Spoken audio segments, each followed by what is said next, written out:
In this video I'll show you the second part of the data table for the second section here on how to merge or combine data from what you did in section 1 of the case with what you've already done now for this part of the case. And so let me just bring you back. Well, let's just kind of look here first. So you're going to be bringing in revenue by each customer, as well as the discount by each customer, the product cost by each customer, and then you're going to calculate this profit by customer. You should also bring in the sales channel by customer. So what I mean by bringing it in is here's just an example of what your data should look like at this point. This obviously does not have everything you will have. I don't have all the customer related costs allocated here.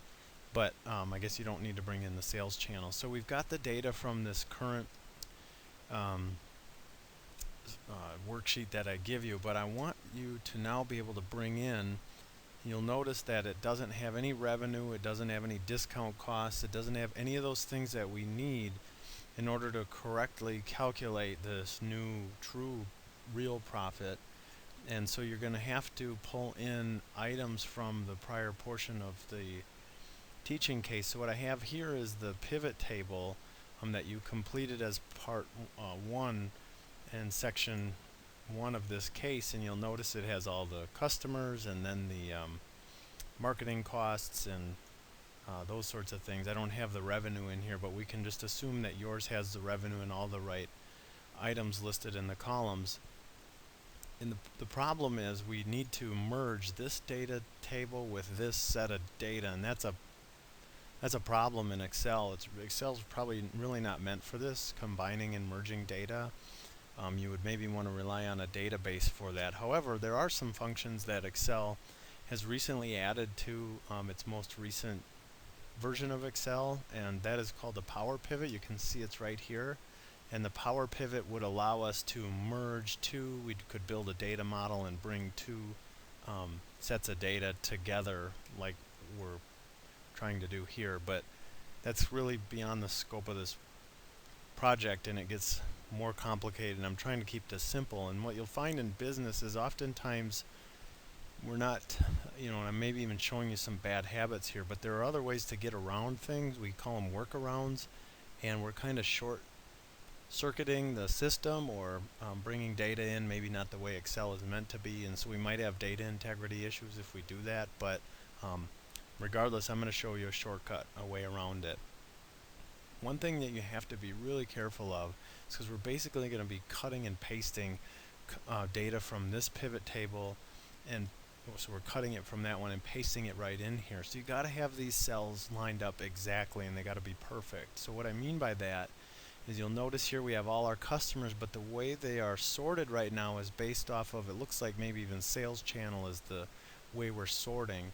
And so I would want to get this data sorted in the same way that this data is sorted. So, so if I wanted to just cut and paste these items and paste them into here, you'll see they won't match up because Northwest Frame is the first record here, and it's all things pictures here. So I've got to get these exactly matching up. So I would want to make sure that my row labels are sorted based off of the same format of the data table, and we'll just sort them by the customer name from in ascending order. Okay, so let me now change my data here to sorted in ascending order. And so if I bring that other one back up, you'll notice they now match. And I can just double check.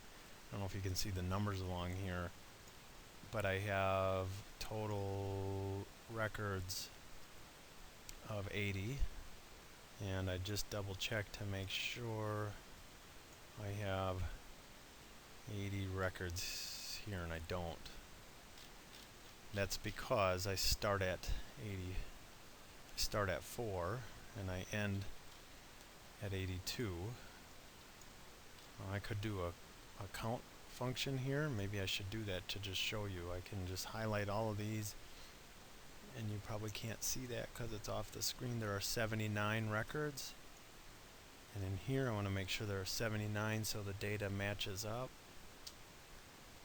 And you can see at the bottom here No, you can't because it keeps wanting to.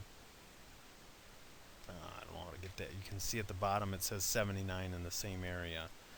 So I do know I have the same number of records, and it looks like they're going to match up for me. So I'm going to want to get now. We'll just say that you're going to pick all the corresponding columns that I ask you to add.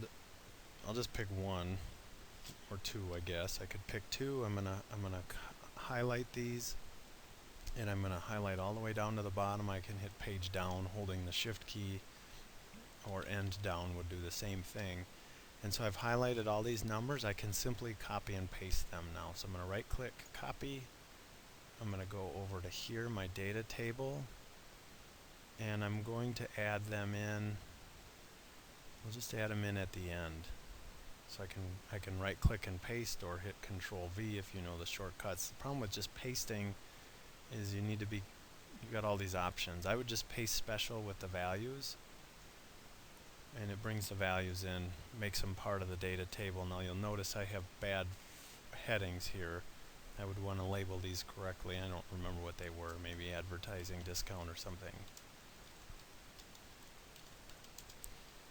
And so you can see now I've added that row, that column in, and I can add as many as I want. And now what I've effectively done is I was able to merge into one data table not only the allocated customer costs, but now the revenue and the discounts and that sort of thing. So that should get you, let me just double check here. We'll go back and look at the grading rubric, and that should get us everything for this section of the grading rubric for the data table. So I will end the video here.